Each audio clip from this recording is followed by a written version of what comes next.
करे और आशीषित करे। अनुग्रहकारी स्वर्गीय पिता परमेश्वर, आपका धन्यवाद करते हैं आज की शाम के लिए। एक बार फिर से प्रभु जी आपने हमें मिलाया, आपका हम धन्यवाद करते हैं। ओ वर्शिप में प्रभु आपने मदद की, आपका धन्यवाद। तेरे वचन से सुनते हैं तो सुनने वालों के जीवन में एक प्रकाश देना पिता, आशीष देना पिता, और सुनने से पिता तेरी आशीष उतरने पाए। खुदावन तू आज की रात में हमसे बोल और बातचीत कर। एक एक को, जितने भाई और बहन जुड़े हुए हैं सबको तू आशीष देना। यीशु मसीह के सामर्थी नाम से पिता प्रार्थना करते हैं परमेश्वर, आमीन। हालेलुया। परमेश्वर का एक बार फिर से मैं धन्यवाद करता हूं आज की शाम के लिए। आइए हम परमेश्वर के वचन से हम जो मेडिटेशन कर रहे थे उसको हम कंटिन्यू करेंगे। हमारा सब्जेक्ट तो है प्रार्थना कैसे करें। हालेलुया। प्रार्थना कैसे करें, प्रार्थना के बारे में बाइबल में उत्पत्ति से लगा करके प्रकाशित वाक्य तक प्रार्थना के ऊपर जोर है। बहुत सारे हजारों उदाहरण हम प्रार्थना के बारे में बाइबल में देख सकते हैं। साधारण लोग थे, मेरे जैसे, आपके जैसे। एलिया के बारे में बाइबल कहती है, एलिया भी हमारे समान सुख और दुख भोगने वाला मनुष्य था, पर जब उसने गिड़गिड़ा के परमेश्वर से प्रार्थना करी कि बारिश मत हो, तो बारिश नहीं हुई। और फिर उसने प्रार्थना की कि बारिश हो, तो बारिश हुई। तो बाइबल कहती है धर्मी जन की प्रार्थना के प्रभाव से बहुत कुछ हो सकता है। क्या नहीं हो सकता? सब कुछ हो सकता है। प्रार्थना में परमेश्वर मार्ग खोलता है, प्रार्थना में परमेश्वर अपनी सहायता भेजता है, प्रार्थना में परमेश्वर डिवाइन हेल्पर्स भेजता है। कई बार मैं और आप दुखी होके प्रार्थना में जाते हैं, अपने रूम में जाके जब हम प्रार्थना करेंगे परमेश्वर अपने दूतों को भेजता है, सहायता भेजता है, अद्भुत काम करता है। पर मुझे और आपको प्रार्थना अनिवार्य रूप से करनी है। जैसे हम जिंदगी में जीते, हमें जीने के लिए श्वास की जरूरत पड़ती है, हवा की जरूरत पड़ती है, ऑक्सीजन की जरूरत पड़ती है। बिना ऑक्सीजन के हम एक मिनट भी रह नहीं सकते, है ना। हर सेकंड हमें ऑक्सीजन, हवा की जरूरत पड़ती है, श्वास की जरूरत पड़ती है। तो वैसे ही हमारी जिंदगी में प्रार्थना की जरूरत है। मसीह जिंदगी में जीने के लिए जैसे वायु की जरूरत है, वैसे ही हमें प्रार्थना की जरूरत पड़ती है। हालेलुया। तो प्रार्थना बहुत ही महत्वपूर्ण और इम्पोर्टेंट है। और प्रार्थना के बारे में कैसे प्रार्थना करें, एक बेसिक फाउंडेशन, एक बेसिक इंफॉर्मेशन, एक बेसिक जानकारी हम देख रहे थे। और 2 पॉइंट मैंने आपको बताए थे प्रार्थना कैसे करें। तो पहला पॉइंट मैंने आपको बताया था विश्वास से। आपकी प्रार्थना में विश्वास होना जरूरी है, और जब आप विश्वास से प्रार्थना करेंगे परमेश्वर आपके जीवन में कार्य करेगा। हालेलुया। दूसरा पॉइंट मैंने आपको बताया था कि जब आप विश्वास से प्रार्थना करते हैं तो आप संदेह ना करें। आप बहुत विश्वास किया, विश्वास से प्रार्थना करी, लेकिन प्रार्थना में उठने के बाद, प्रार्थना से उठने के बाद आपने संदेह किया तो आपकी सारी मेहनत जो है वो पानी में मिल जाएगी। सारी मेहनत है जो व्यर्थ होगी। इसलिए आपको विश्वास करना है। दूसरा पॉइंट है प्रार्थना कैसे करें, हमें संदेह नहीं करना है। हालेलुया। 2 पॉइंट तो मैं आपको बता चुका था, आगे हम लोग देखेंगे। तीसरा पॉइंट, जब आप और मैं जब कभी प्रार्थना करें तो हमें विश्वास से प्रार्थना करनी है, संदेह नहीं करना है। पर आगे का जो पॉइंट है, हमें प्रतीति करना है। क्या करना है? प्रतीति करना है। प्रतीति का मतलब एक पदस्थल में पढ़ूंगा, मरकुस की किताब उसका 11 अध्याय 23 पद। आपके पास बाइबल है तो आप पढ़ सकते हैं, खोल सकते हैं। 11 का 23, मरकुस 11 का 23। मैं तुमसे सच कहता हूं, जो कोई इस पहाड़ से कहे तू उखड़ जा और समुद्र में जा पड़, अपने मन में संदेह न करे वरन प्रतीति करे। क्या कहती है बाइबल? विश्वास से प्रार्थना करे, संदेह न करे, वरन इसके बदले में अपने मन से प्रतीति करे। प्रतीति का मतलब यह है, आगे लिखा है, जो कहता हूं वह हो जाएगा। प्रतीति का मतलब आपने कोई किसी चीज को प्रार्थना में मांगा, मान लो बीमारी के लिए प्रार्थना की, आपने विश्वास से प्रार्थना की कि परमेश्वर मेरी बीमारी को हटा दीजिए, और मैं विश्वास करता हूं प्रभु, मैं संदेह नहीं करता। और जब आप आमीन बोल के उठते हैं तो आपको क्या बोलना है? ये विश्वास करना है कि जो चीज मैंने परमेश्वर से विश्वास से मांगी है वो मुझे मिल गई है। क्या बोलना है? मुझे मिल गई है। हालेलुया।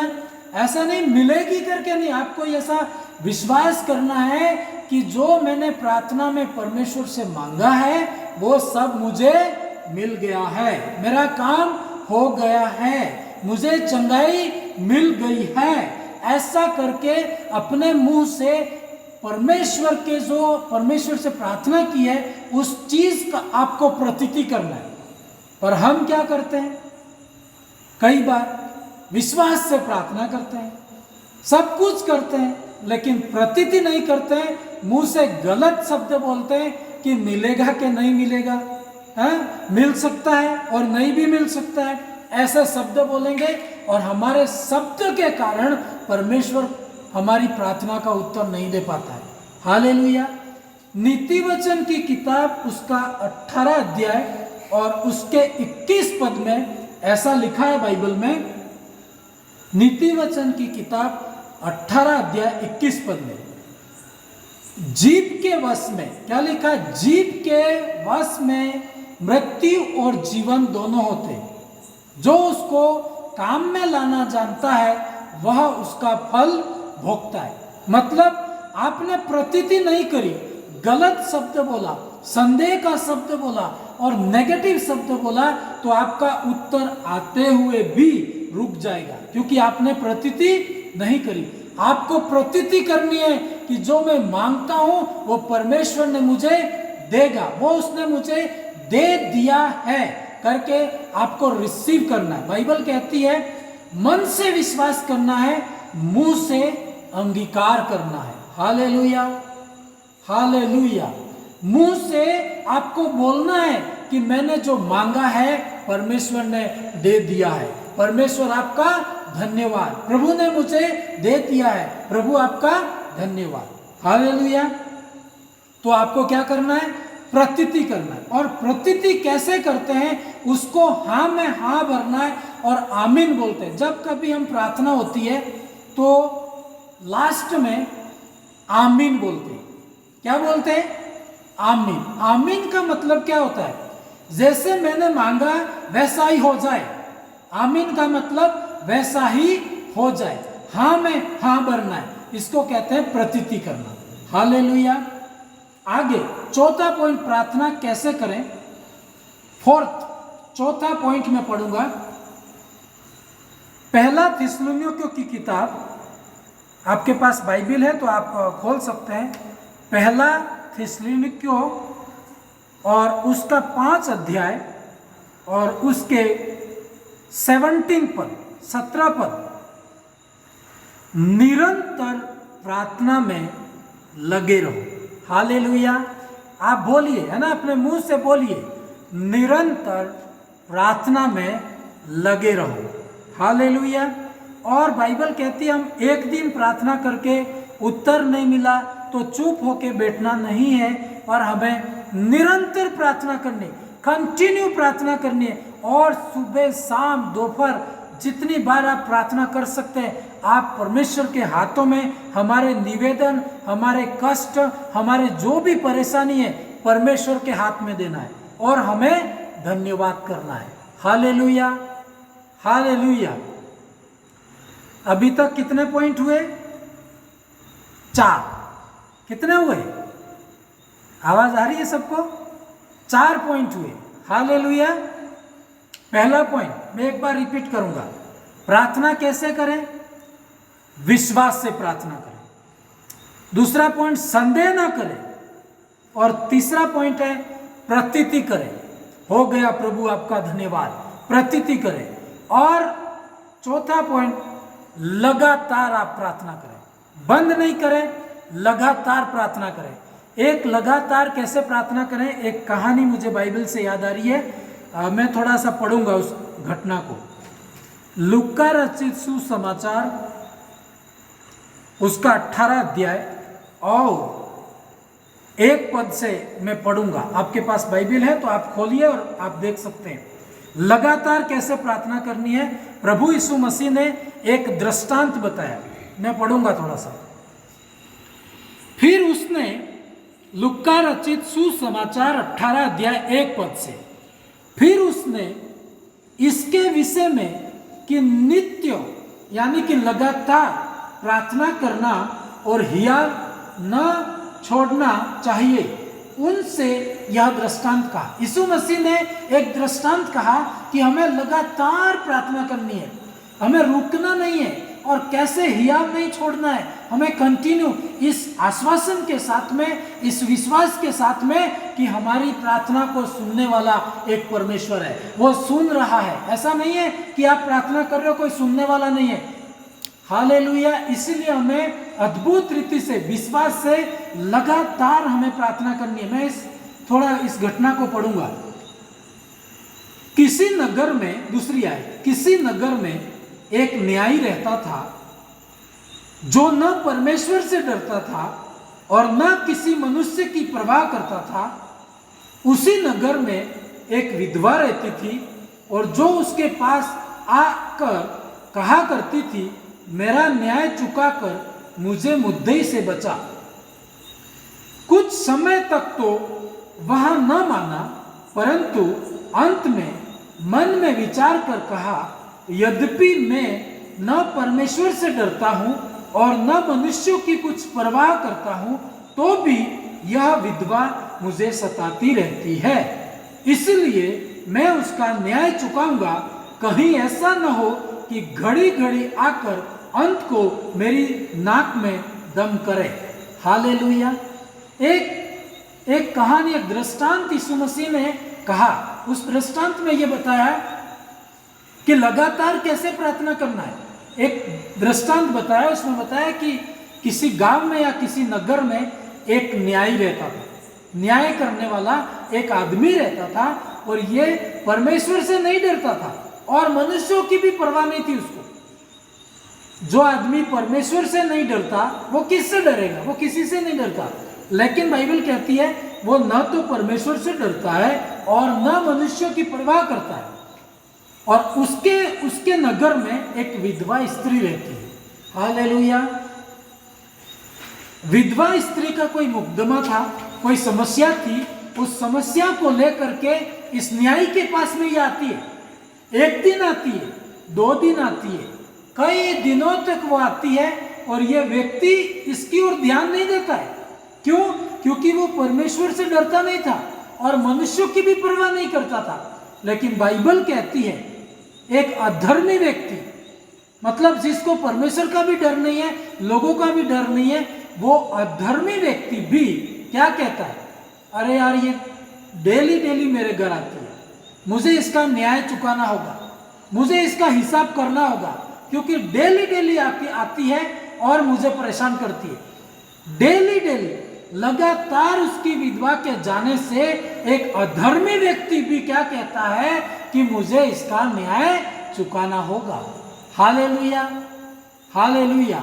आगे प्रभु यीशु मसीह ने क्या कहा? 6 पद, 18 का 6 पद, प्रभु ने कहा, सुनो यह अधर्मी न्यायी क्या कहता है? क्या कहता है?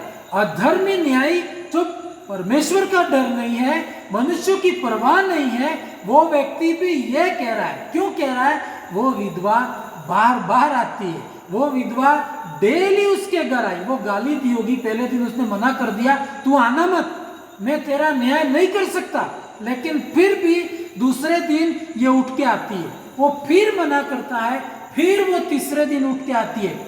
लगातार इसके आने के कारण वो अधर्मी क्या कहता है कि मुझे इसका न्याय चुकाना पड़ेगा।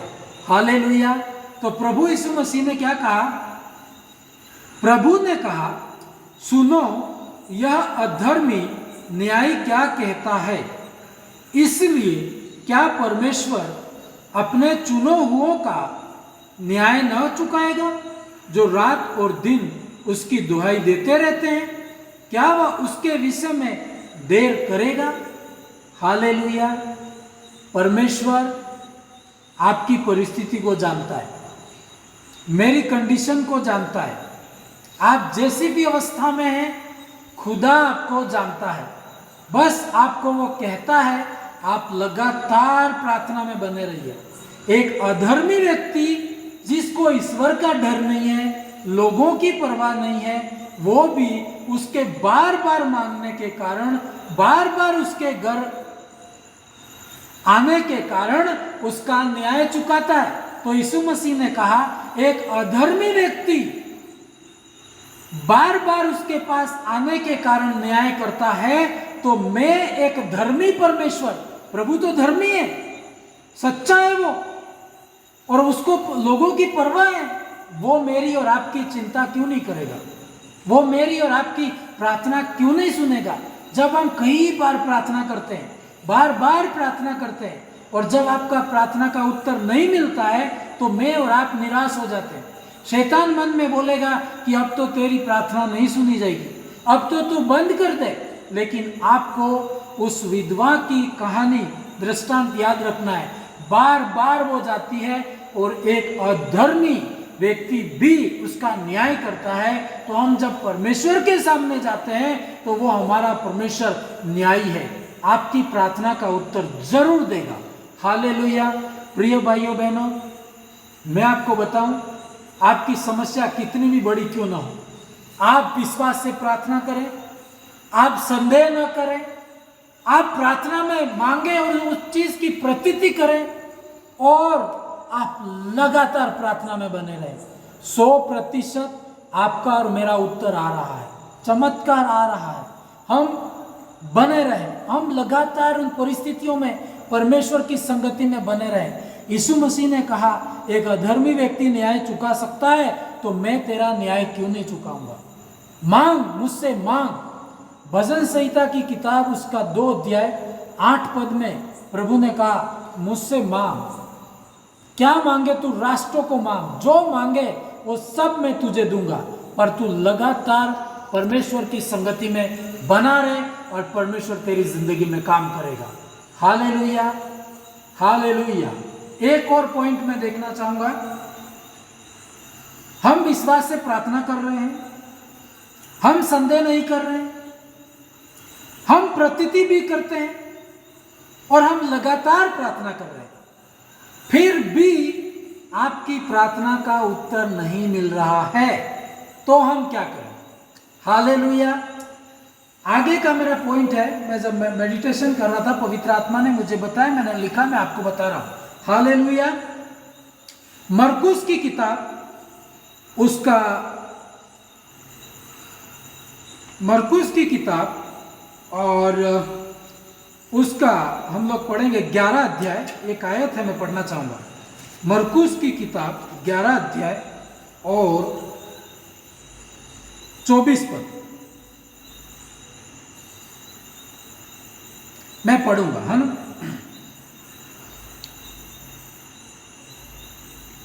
25 से पढ़ूंगा। मरकुस 11 अध्याय 25 पद। जब कभी तुम खड़े हुए प्रार्थना करते हो, तो यदि तुम्हारे मन में किसी के प्रति कुछ विरोध हो, तो क्षमा करो, इसलिए कि तुम्हारा स्वर्गीय पिता भी तुम्हारे अपराध क्षमा करे। और यदि तुम क्षमा न करो, तो तुम्हारा पिता भी जो स्वर्ग में है तुम्हारा अपराध क्षमा नहीं करेगा। Hallelujah, hallelujah. कई बार हम सोचते हैं, यार मैं तो विश्वास से प्रार्थना कर रहा हूं, मैं संदेह नहीं कर रहा हूं, मैं प्रतीति कर रहा हूं, मैं लगातार प्रार्थना कर रहा हूं, फिर भी मेरी प्रार्थना सुनी नहीं जा रही है, तो मैं क्या करूं? कैसे प्रार्थना करूं? मेरे और आपके अंदर प्रश्न उठता है। तो मैं आपको बताऊं, जब कभी आप प्रार्थना में सब कुछ सिस्टमेटिक ढंग से कर रहे हैं और आपको याद आता है कि किसी दूसरे के प्रति आपका विरोध है, दूसरे ने आपको हानि पहुंचाई है, उसने आपका नुकसान किया है, तो बाइबल कहती है जब कभी तुम प्रार्थना में प्रार्थना करते हो और यदि तुम्हारे मन में किसी के प्रति कोई विरोध है तो उसे क्षमा करो। क्या करना है? क्षमा करना है। दूसरों के अपराधों को क्या करना है? क्षमा करना है।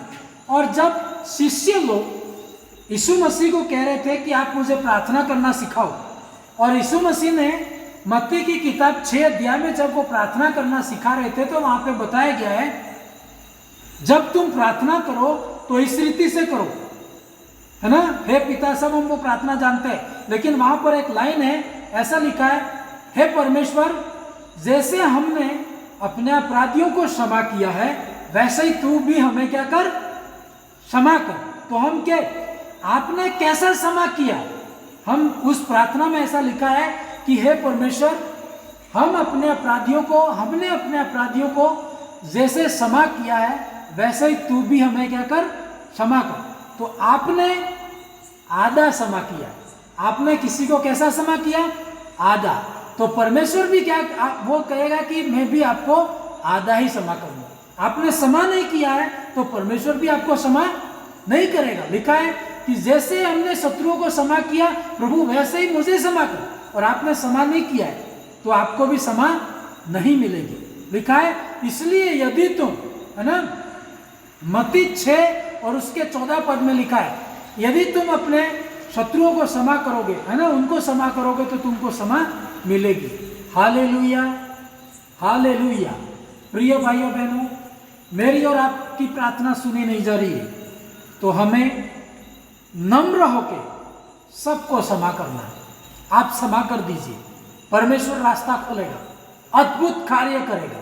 परमेश्वर के लिए कोई काम कठिन नहीं है, पर हो सकता है कई बार आप दूसरों को क्षमा नहीं कर पाते, याद रखते हैं इसने तो मेरे साथ ये नुकसान किया, मैं भी बदला दूंगा, तो आपकी प्रार्थना रुक सकती है। हालेलुया। एक गवाही मुझे याद आ रही है, मैं बता के हम इस संदेश को अंत करेंगे। हालेलुया।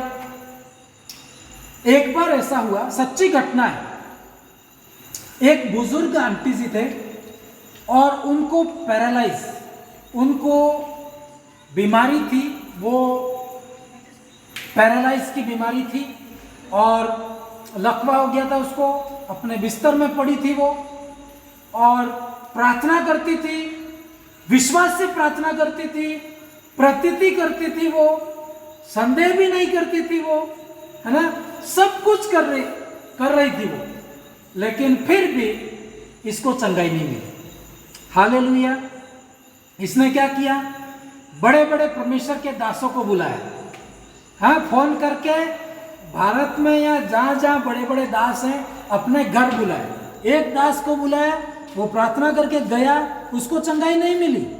दूसरा दास, ऐसे कहानी घटना गवाही बता रहे थे, 15 परमेश्वर के बड़े बड़े दास, है ना, उसके घर आए, प्रार्थना करके चले गए और उनको उसको चंगाई नहीं मिली। हालेलुया। और लास्ट एक और परमेश्वर का दास बुलाया उसने, और ये दास आया तो आते ही उस आंटी जी ने, उस बुजुर्ग महिला ने उसको बताया कि मेरे घर बड़े बड़े परमेश्वर के दास, 15 दास मेरे घर आए हैं, लेकिन मुझे चंगाई नहीं मिली है। तो इस परमेश्वर के दास को डाउट हुआ, यार मैं प्रार्थना करूंगा तो मेरी भी नहीं सुनेगा, क्योंकि मेरे से भी बड़े बड़े दास इसके घर आए और इसको चंगाई नहीं मिली, तो क्या प्रॉब्लम है? तो उसने प्रार्थना नहीं करी। प्रार्थना करने से पहले वो एक दूसरे रूम में गया। आंटी जी, आपके घर में दूसरा साइड में कोई रूम है तो मुझे दीजिए, मैं परमेश्वर से प्रार्थना करूं, मैं परमेश्वर से पूछता हूं कि क्या कारण है परमेश्वर इसको चंगाई नहीं मिली। बड़े बड़े विश्वव्यापी दास आए इसके घर में, फिर भी चंगाई नहीं मिली, और मैं करूंगा तो फिर भी चंगाई नहीं मिलेगी, तो ये बोलेगी कि 15 क्या 16 मेरा भी इसमें नंबर लग जाएगा। हालेलुया। और जैसे ही वो प्रार्थना में गया तो परमेश्वर ने उसको कहा, इस आंटी जी को बोल, इसने अपने शत्रुओं को दिल से माफ नहीं किया। हालेलुया। इसकी प्रार्थना क्यों रुकी हुई है? कि इसने अपने अपराधियों को क्षमा नहीं किया है। इसको बोल कि तू इसी घड़ी क्षमा कर, उनको दिल से क्षमा कर, और इसी घड़ी परमेश्वर चंगाई देगा। तेरी प्रार्थनाएं परमेश्वर के पास पहुंचेगी, प्रभु के दूत उतरेगा और तुझे इसी घड़ी चंगाई देगा। हालेलुया। और क्या हुआ? वो आया परमेश्वर का दास, आंटी जी को बोला, आंटी जी मैं आपको बोल रहा हूं कि आप इसको क्षमा कीजिए, अपने शत्रुओं को दिल से माफ कर दीजिए, और माफ करेंगे तो मैं अभी प्रार्थना करूंगा, आपको चंगाई मिलेगी। और आंटी जी ने बोला ठीक है, मैं माफ करती हूं। दिल से उसने माफ किया। और मैं आपको बताऊं, उसी घड़ी वो आंटी जी चंगी हो गई और परमेश्वर की महिमा करने लगी। Hallelujah, hallelujah. क्षमा में इतनी ताकत है। आपकी प्रार्थना सुनी नहीं जा रही है, आप अपने चेक कीजिए अपने हृदय में कि मेरे अंदर किसी के प्रति कुछ भी अपराध है तो मैं क्षमा करता हूं, दिल से क्षमा करता हूं, मैं भूल जाऊंगा। क्षमा के बारे में ऐसा कहते हैं, फॉरगिव एंड फॉरगेट। माफ करो और भूल जाओ, माफ करो और भूल जाओ। हम क्या करते हैं? माफ तो करते हैं पर भूलते नहीं हैं, तो भी हमारी प्रार्थना रुक सकती है। यीशु मसीह ने कहा, यदि तू वेदी पे आया है, परमेश्वर के भवन में आया है, तू प्रार्थना कर रहा है और तुझे याद आता है कि किसी के प्रति कोई पाप है, कोई विरोध है, तो सबसे पहले जा, अपनी भेंट को छोड़ वहीं पे और जा और उसको मना, और फिर तू आ तो तेरी भेंट ग्रहण की जाएगी, तेरी प्रार्थना सुनी जाएगी। Hallelujah, hallelujah. आखिरी एक पॉइंट बता करके मैं इस संदेश को अंत करूंगा। हालेलुया। धीरज रखना है। आप विश्वास से प्रार्थना करते हैं, संदेह नहीं करते हैं, प्रतीति करते हैं, लगातार कर रहे हैं, शत्रुओं को भी माफ किया है, फिर भी उत्तर नहीं मिल रहा है, धीरज रखें। बाइबल कहती है धीरज रखें और परमेश्वर 100% आपके जीवन में काम करेगा। वो काम करने ही पर होगा और आप विश्वास छोड़ के चले जाएंगे, ऐसा ना करें। अंत तक धीरज धरें। मत्ती 10 और 22 में लिखा, जो अंत तक धीरज धरेगा उसी का उद्धार होगा। आप प्रार्थना में अंत तक धीरज रखें और परमेश्वर आपके जीवन में काम करेगा। हालेलुया। एक बार और रिपीट करके हम प्रार्थना करेंगे। प्रार्थना कैसे करें? विश्वास से करें, संदेह न करें, प्रतीति करें, लगातार करें, अपने अपराध, अपने शत्रुओं को दिल से माफ करें और धीरज रखें। 100% परमेश्वर आपकी जिंदगी में काम करेगा। आइए हम अपनी आंखों को बंद करें, हाथों को उठाएं और परमेश्वर से प्रार्थना करें। Hallelujah Raja, thank you Jesus. पवित्र आत्मा, आपका धन्यवाद करते हैं। आज की रात में हमारे प्रार्थना का उत्तर मिलने पाए पिता। एक एक भाई और बहन इस संगति में जुड़े हैं, उनके जीवन में तू कार्य कर पिता। वो प्रार्थना कैसे करे? कई एक फिक्स फॉर्मूला नहीं, लेकिन इन जो परमेश्वर आपने भेदों को या रहस्यों को बताया, उनको हम इस्तेमाल करते हुए प्रेयर करें। हमारी प्रार्थना 100% सुनी जाएगी। पिता, आप कार्य करें, आप आशीष करें, एक एक के जीवन में कार्य करें, एक एक को ब्लेस करें पिता। हम विश्वास से प्रार्थना करते हैं, हम संदेह नहीं करेंगे, हम प्रतीति करते हैं पिता। हम लगातार प्रार्थना करते हैं, शत्रुओं को माफ करते हैं और धीरज धरते हैं कि तू उत्तर देगा। आज की रात में आपकी प्रार्थना का उत्तर आ रहा है, आपकी चंगाई आ रही है, आपके परेशानी जा रही है और परमेश्वर काम करने पर। हालेलुया। एक एक भाई को, एक एक बहन को परमेश्वर तू स्पर्श कर और उनके जिंदगी में काम कर पिता। विश्वास को बढ़ा और आशीषित कर पिता। खुदावंद, एक एक को छुआ, एक एक के जिंदगी में काम किया। आपका धन्यवाद। यीशु के सामर्थी नाम से पिता प्रार्थना करता हूं प्रभु, आमीन आमीन। अब हमारे परमेश्वर का प्रेम, प्रभु यीशु की दया, पवित्र आत्मा की सहभागिता हम सबों के साथ बनी रहे। आमीन आमीन। सबको जय मसीह की। परमेश्वर आप सबको आशीष दे। God bless you. आमीन।